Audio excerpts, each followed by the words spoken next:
वक़ूलू क़ौलन सदीदा युस्लिह लकुम अमालकुम। आमाल की इस्लाह का मदार इस पर है कि इंसान कौल सदीद का एहतमाम करे, यानी तौहीद का एहतमाम करे। नंबर 35, तौहीद पर दुनिया और आखिरत में अमन व अमान और हिदायत का वादा है।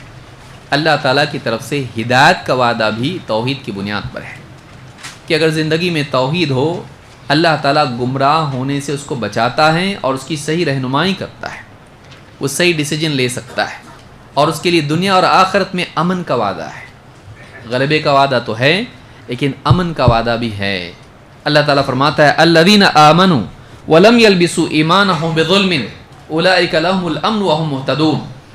जो लोग ईमान लाए और अपने ईमान में जुल्म की मिलावट नहीं की, इन्हीं के लिए अमन का वादा है और यही लोग अल्लाह के नज़दीक हिदायत याफ्ता हैं। दो काम दो इनाम। दो काम क्या हैं? एक, ईमान लाए। दो, ईमान में जुल्म की मिलावट नहीं की, इन ईमान को इंटैक्ट रखा, सेफ रखा, जुल्म को मिलने नहीं दिया ईमान में। दो काम, इनाम दो हैं। क्या है? इनके लिए क्या है? अमन का वादा है, दुनिया में या आखिरत में? दोनों में। और ये हिदायत याफ्ता है अल्लाह के नज़दीक। कहाँ? दुनिया में कि आखिरत में? दुनिया में भी और आखिरत में भी। दुनिया में वो सिरात मुस्तकीम पर चलेंगे और आखिरत में पुल सिरात पर चलकर कहाँ जाएंगे? जाएंगे।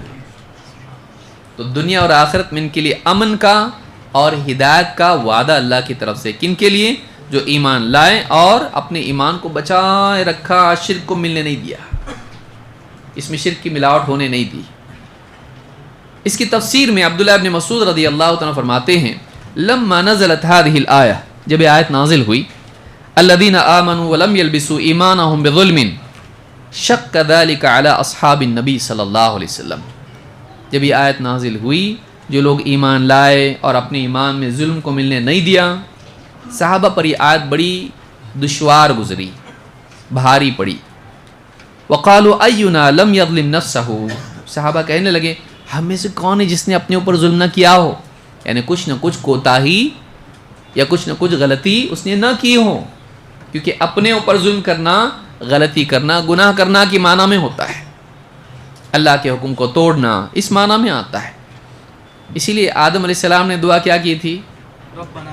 रब्बना ज़लमना अनफुसना, क्योंकि अल्लाह ने कहा था पेड़ के करीब मत जाओ, गए खाए उसमें से। तो साहबा ने कहा हम में से कौन ऐसे जिससे कुछ न कुछ गलती ना हुई हो, अल्लाह का हुक्म ना टूटा हो। अय्युना लम यज़लिम नफ्सहू, हम में से कौन है जिसने अपनी जान पर जुल्म ना किया हो। फ़क़ाल रसूलुल्लाह सल्लल्लाहु अलैहि वसल्लम लैसा कमा तज़ुन्नून। आपने फरमाया बात वैसी नहीं है जैसी तुम समझ रहे हो। इन्नमा हुआ कमा क़ाल लुक़मान लिब्निही। मामला ये है, बात वो है जो लुक़मान ने अपने बेटे से कही थी। क्या कहा था? या बुनय्या ला तुश्रिक बिल्लाह इन्न शिर्क लज़ुल्मुन अज़ीम। ए बेटे, अल्लाह के साथ बिल्कुल भी शिर्क मत करना, कभी शिर्क मत करना, क्योंकि शिर्क जुल्म अज़ीम है। शिर्क जुल्म अज़ीम है। तो ये बुखारी मुस्लिम की हदीस है। मुस्नद अहमद और तिरमिज़ी की रिवायत में है, आपने फरमाया इन्नमा हुवा शिर्क। यहाँ जुल्म से मुराद क्या है? शिर्क है।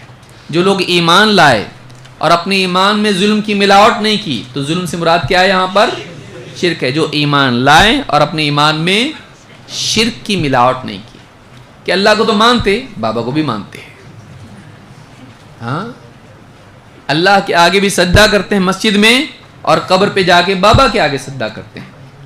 मस्जिद में अल्लाह से दुआ करते हैं, और बाज़ औक़ात मस्जिद के बाहर दरगाह पे, कभी मस्जिद में भी बाबा से दुआ करते हैं, या गौसल मदद, या अली मुश्किल कुशा, और न जाने कितने कुफ्रिया शिरकिया कलिमात उनकी ज़ुबान से निकलते हैं। तो अल्लाह का मकाम औरों को भी देते हैं। अल्लाह के साथ जो मामला होना चाहिए वो औरों के साथ भी करते हैं। तो उन्होंने ईमान तो लाया अल्लाह पर, लेकिन ईमान में क्या मिलावट कर दी? शिर्क की मिलावट कर दी। तो अमन का वादा भी नहीं, और ये हिदायत याफ्ता नहीं है। हिदायत से भी महरूम और अमन से भी महरूम। तो शिर्क से बचना دنیا میں اور آخرت میں انسان کو امن اور ہدایت کا حقدار بناتا ہے۔ نمبر 36، اب امن کی شکلیں کیا ہیں؟ سب سے بڑا دشمن کون ہے اپنا؟ سب سے بڑا دشمن کون ہے؟ شیطان۔ اللہ تعالیٰ قرآن کریم میں فرماتا ہے ان عبادی لیس لک علیہم سلطان۔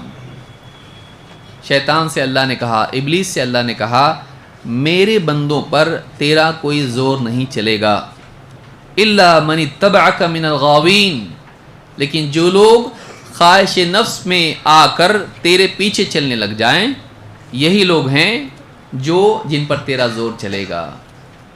خواہش سے مغلوب ہو کر تیری پیروی کرنے لگیں ایسے ہی لوگوں پر تیرا زور چلے گا۔ جو میرے بندے بنے رہیں، جو میرے سوا کسی اور کے بندے نہ بنیں، جن کی بندگی خالص توحید والی ہو، ان پر تیرا زور نہیں چلے گا، کیونکہ اللہ نے نسبت بندگی کی اس کی طرف کی، اپنی طرف، میرے بندے، یعنی میرے سوا کسی اور کے بندے نہیں۔ اور یہی توحید ہے کہ انسان صرف اور صرف کس کا بندہ ہو؟ اللہ کا۔ ان عبادی لیس لک علیہم سلطان، میرے بندوں پر تیرا کوئی زور نہیں چلے گا۔ اس سے معلوم ہوتا ہے کہ جس کی زندگی میں توحید ہو اس پر شیطان غالب نہیں آ سکتا ہے، اس سے شیطان سے وہ بندہ محفوظ ہو جاتا ہے۔ آئیے دیکھتے ہیں کیسے۔ اللہ کے نبی صلی اللہ علیہ وسلم فرماتے ہیں من قال لا الہ الا اللہ وحدہ لا شریک لہ لہ الملک و لہ الحمد وہو علی کل شیء قدیر۔ یہ یاد ہوگا سب کو، ہاں؟ لا الہ الا اللہ وحدہ لا شریک لہ لہ الملک و لہ الحمد وہو علی کل شیء قدیر۔ جو شخص ایک دن میں فی یوم 100 مرہ، ایک دن میں 100 بار جو شخص یہ کہے، کتنی بار؟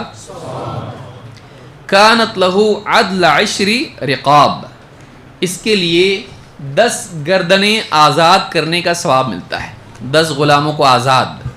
بعض روایت میں ہے بنی اسماعیل میں سے 10 غلام، اسماعیل علیہ السلام کی اولاد میں سے 10 غلام آزاد کرنے کا ثواب۔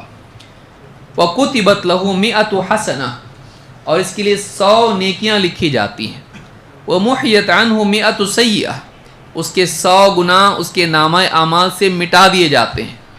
وَكَانَتْ لَهُ حِرْزًا مِّنَ الشَّيْطَانِ يَوْمَهُ ذَلِكَ حَتَّى يُمْسِي، اور یہ ذکر اس کے لیے شیطان سے حفاظت کا ذریعہ بن جاتا ہے اس پورے دن کے لیے، یہاں تک کہ شام ہو جائے، یہاں تک کہ رات آ جائے، پورا دن وہ سیف رہتا ہے شیطان سے۔ وَلَمْ يَأْتِ أَحَدٌ بِأَفْضَلَ مِمَّا جَاءَ بِهِ إِلَّا أَحَدٌ عَمِلَ أَكْثَرَ مِنْ ذَلِكَ، اور کوئی آدمی اس سے زیادہ افضل عمل کوئی لا نہیں سکتا ہے سوائے اس کے جو اس سے زیادہ مرتبہ اس کو پڑھے۔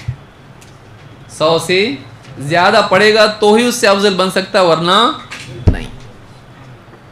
اس حدیث کو امام البخاری اور مسلم دونوں نے روایت کیا ہے۔ تو کتنے فائدے ہوئے پڑھنے کے؟ کتنی مرتبہ پڑھنا ہے؟ ایک دن میں 100 مرتبہ پڑھے اگر آدمی تو 4 چیزیں اس کو حاصل ہوتی ہیں۔ وہ کیا کیا ہیں؟ نمبر 1،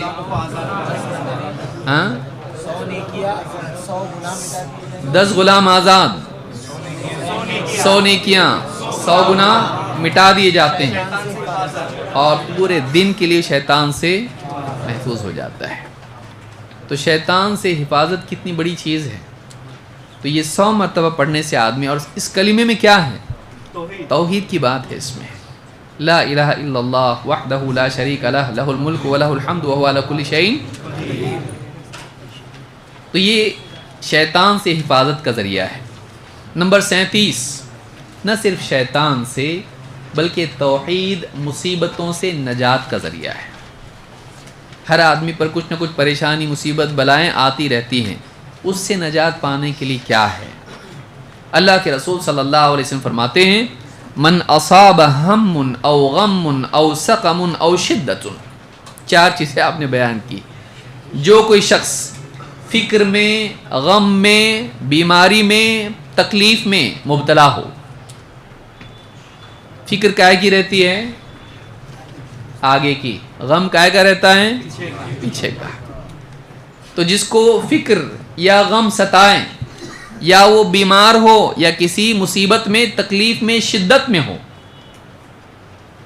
ان چاروں چیزیں میں کوئی آدمی یا چاروں میں سے کسی ایک چیز میں مبتلا ہو اور پھر وہ یہ کہے فقال اللہ ربی لا شریک لہ، اللہ میرا رب ہے اس کا کوئی شریک نہیں، اللہ میرا رب ہے اس کا کوئی شریک نہیں، اللہ ربی لا شریک لہ کشف ذلک عنہ، اللہ تعالیٰ اس کی وہ تکلیف دور کر دیتا ہے، اللہ تعالیٰ اس کی وہ تکلیف دور کر دیتا ہے۔ بابا کے پاس جانے کی ضرورت ہے؟ ہاں، بابا سب کی تکلیف دور کرتے ہیں اور بیمار پڑے تو ڈاکٹر کے پاس جاتے ہیں، ہاں اپنی تکلیف دور نہیں کرتے۔ تو یہ حال بابا کا ہے، لیکن جب انسان کی عقل خراب ہو جاتی ہے تو پھر آدمی سب کچھ دیکھ کے بھی ایسا بن جاتا ہے جیسے اندھا ہے۔ لہم قلوب لا یفقہون بہا، ان کے پاس دل ہے لیکن اس سے سوچتے نہیں ہیں۔